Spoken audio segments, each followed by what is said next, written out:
Келесі бізде диагностикалық тест. Диагностика дегеніміз бұл бізде тікелей эфир сабағы мен платформа сабақтары синхронно екеуінің тақырыбы бірдей жүру керек.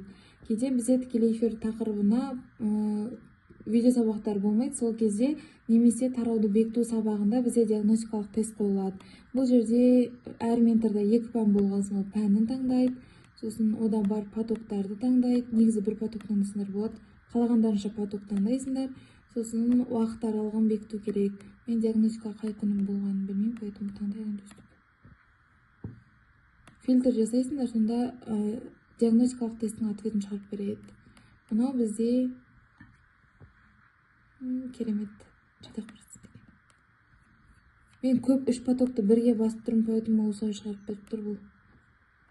Диагностикада бізде 30 сұрақ болады. Ол жерде балаларға рандомно платформаның тест тапсырмаларынан, үй тапсырмасының тестінен рандомно араластырып сұрақтарды қайталау ретінде қойып беретін болады.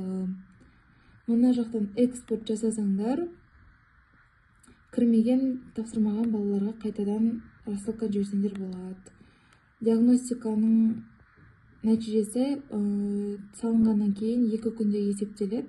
Негізі барлығында 2 күнде есептеледі. Мына жақта номерлары, оқушылардың, ата-ананың номері и активностьқа қоясыңдар фильтрді. Фильтрді активностьқа қойып 0% алғандарға обратно рассылка жіберіп шықсаңдар болады. Сен не үшін тапсырмадың деп.